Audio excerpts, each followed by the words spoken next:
Hey everyone, in this video my buddy Jake and I attempt to ride all the way from Long Island to New Jersey and back. Let's check it out. So we decided to start the day off in Great Neck, Long Island. Jake actually grew up right around here, so he knew a place that we could park, and he knows all the side streets, so we figured he could use that knowledge to navigate us to where the bike path starts. We began the ride just after sunrise, and it was a cold but beautiful morning, riding right along the water. But getting out of Great Neck was harder than we anticipated. I really feel like we're going the wrong way. Because, like, if that's the train station... Yeah, no, that's because I thought that there was a road here, and that's why I was like, what? Do you know where you are, or do I need to take it? No, now What are we doing?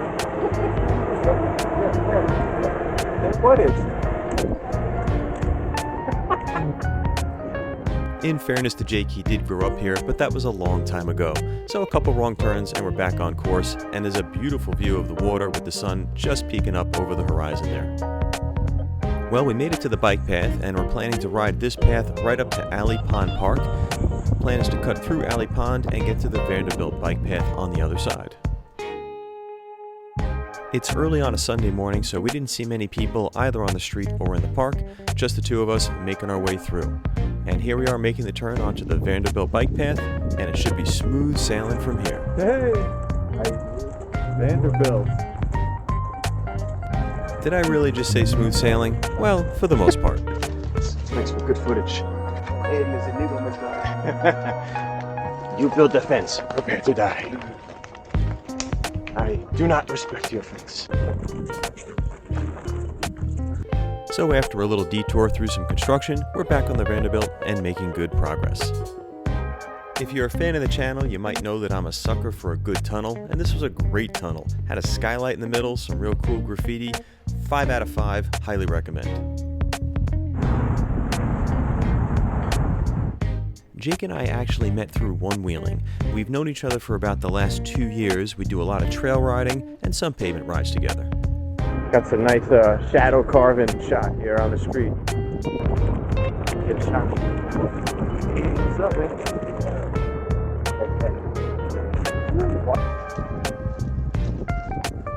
Apparently Jake thought we should take an off-road path.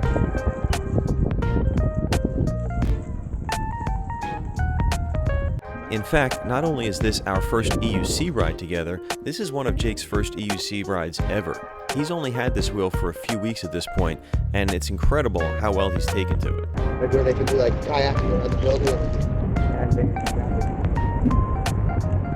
Passing through Flushing Meadow Corona Park now, there's the famous Unisphere. Check out that stereoscopic action on the ground. It looks like those pavers aren't even moving. I love when that happens.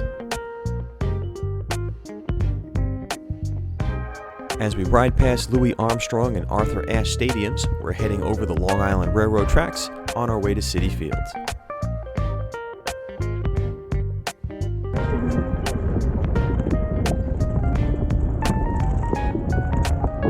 We're going to ride right through Citi Field, home of the Mets, to pick up the bike path to 34th Street. See, like on the one wheel, that might have killed me. Curb that I didn't notice on. Or so, God forbid you put on one of those At this point, we're out of Citi Field and heading west on 34th Street or Avenue. I'm actually not quite sure. And as you can see, there's a bike lane and not very much traffic. Yeah, man. And the traffic situation's actually about to get a lot better. There was an entire section of 34th Street that was completely closed down to automotive traffic.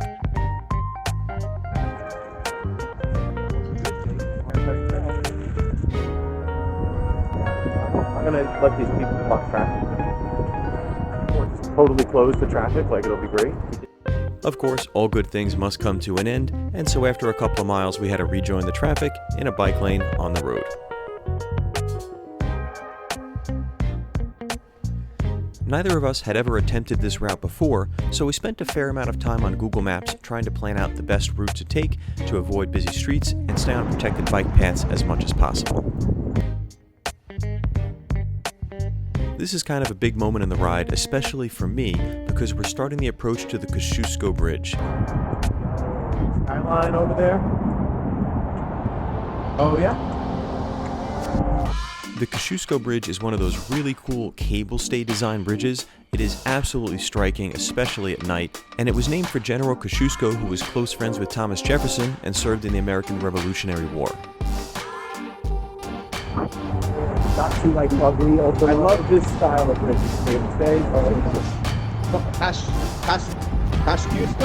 Kosciuszko Bridge. There's a really nice park right underneath the bridge, and it has this amazing graffiti wall that I can never resist taking pictures by. I will admit that I was a little bit nervous about this trip in the beginning, especially that first section from Long Island getting into Brooklyn. This is an area that I've ridden many times, so I'm much more familiar with the routes, and I'm excited to see what the rest of the day has in store. What a great view, man. Look, you got Willie B, you got the Manhattan Bridge.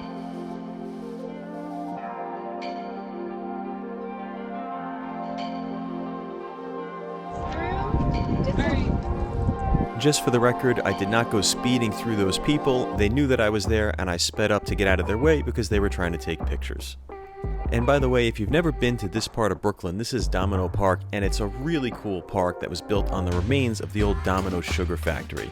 I highly recommend checking it out if you're ever in the area. This cool section with all the containers and the manicured bike path goes right along the Brooklyn Navy Yard and is part of our final approach to the Brooklyn Bridge.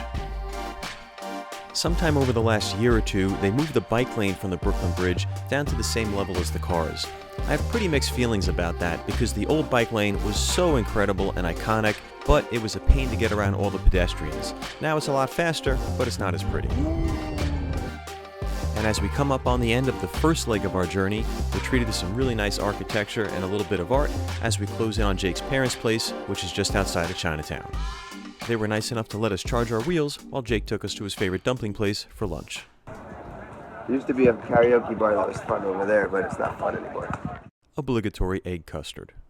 Leg 2. We're all charged up and fueled up. Charged up at Jake's parents' house. Got some lunch at Chinatown.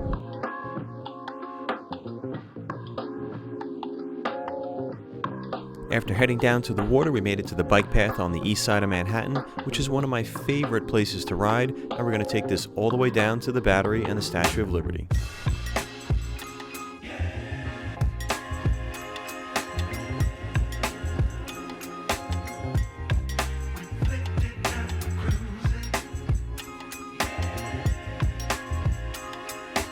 Somewhere out there is the Statue of Liberty, but it's a little too small to see in the fisheye lens of this camera. No time to sit and enjoy the Battery though, we have a long way to go, so we cruise on through to the West Side Highway and start heading north towards the George Washington Bridge.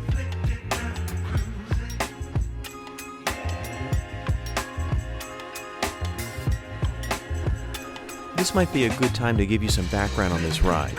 We set out to do at least 60 miles, but hopefully a lot more. We really weren't sure what we'd be able to fit in. There were two main limiting factors. This ride happened pretty late in the season, so it's only about 50 degrees at the warmest today. That means our batteries are going to be suffering from the cold and will have a little bit decreased range. The other limiting factor is the sunlight. The sun is setting early, and I wanted to make sure we were back before dark because we're riding on a lot of unfamiliar roads, especially as we get back towards the cars through Queens and Long Island.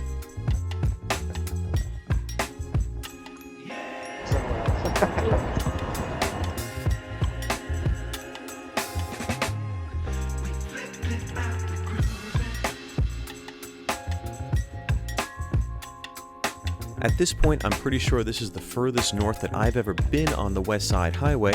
We're continuing to make our way north towards the George Washington Bridge, where we'll head across to Jersey. And if my memory serves correctly, this is about when I started to notice that my knees were hurting, and then I remembered I forgot to take an Advil with my lunch. So we stopped to grab a couple of Advil real quick, and back on the road. At the time, I thought this was the run-up to the George Washington Bridge, but it's actually just getting us some elevation gain from where we were by the water up to where we need to be to get to the roads and the bridge entry ramp. Now, our original goal was to get to Hoboken, but at this point it's getting late in the day and the ferry schedule is making us question whether that's realistic.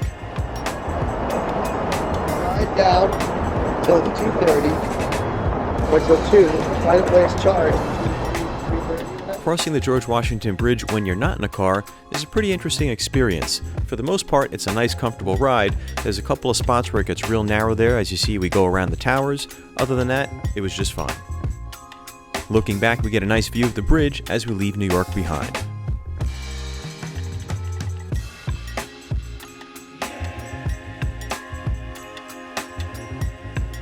We survived all around to New Jersey, whatever else happens. Okay, now we're in Jersey. Everything is legal in Jersey.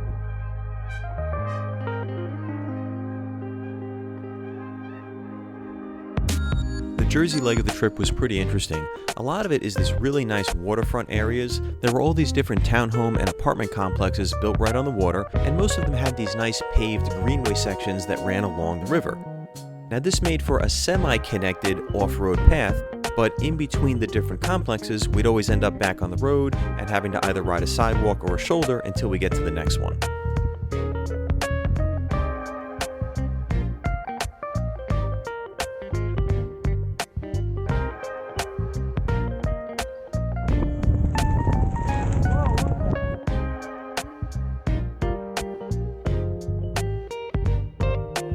At this point in the day, we're closing in on about 60 miles, which means this is almost the longest ride that I've ever done on my electric unicycle. My current best is 62 miles, and Jake's only been riding about a month, so you really have to give it to him. This is an incredible amount of mileage, and we aren't even close to done yet.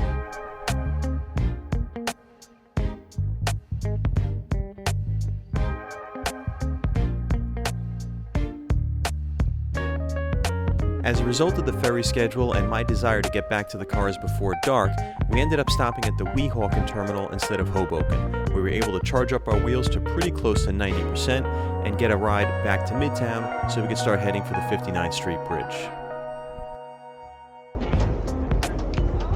You can't take them upstairs. Oh, not upstairs? After finding out we couldn't bring our wheels upstairs, we brought them inside and found a place to stash them so we could head out to the bow and enjoy the ride over to Manhattan. I have to say, the ferry ride was an unexpected highlight of the trip. I highly recommend you try it. Man, look at Jake go. He is wasting no time.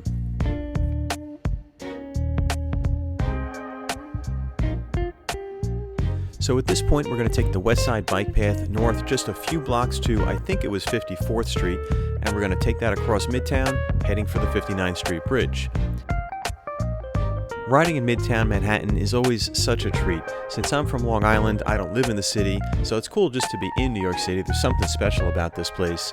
But it's extra special when you can move at the speed of a car without being limited in the way you are with a vehicle. We're on the run up to the 59th Street Bridge now, and we're about to run across another unicyclist. And passing by the Roosevelt tram as we head over the East River on our way back to Queens.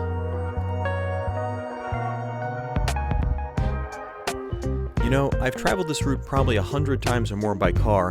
My brother used to live in the city, and it's just incredible how different it is when you're out there on your own, just on a wheel, exposed to the elements. You feel so much more connected to the world around you and the environment because there's nothing separating you from it. There's no windows, there's no windshield, it's just you and the air and the streets around you. How much is that? What did I give you? Check this out, though. Ice cream on the go-go. That was such a fun treat. You know, it wasn't all that warm, so ice cream wouldn't have been the top of my mind, but Jake wanted to stop and he bought me a cone. I've always wanted to have an ice cream while riding, and I have to tell you, it really hit the spot.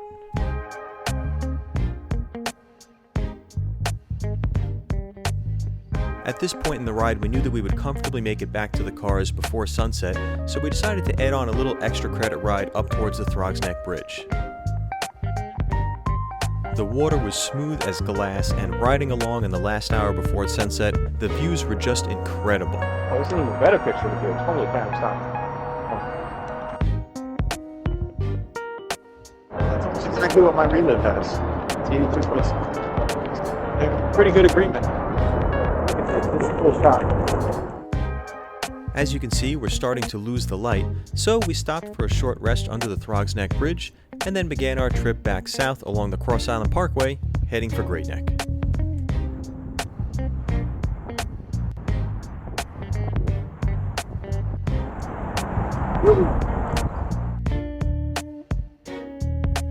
There are many things I love about my V11, but once the sun goes down, the headlight is at the top of the list.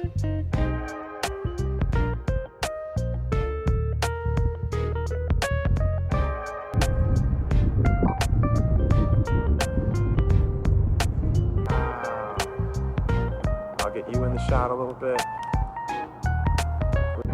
As you can see, Great Neck was just as beautiful in the evening as it was in the morning. What a great way to end the day. Dude, that is the most beautiful sky.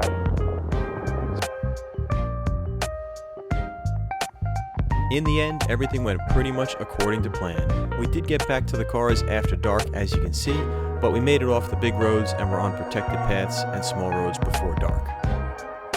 All told, we were out there for about 12 hours. We left just after 7:15 in the morning and got back around 7:30 in the evening.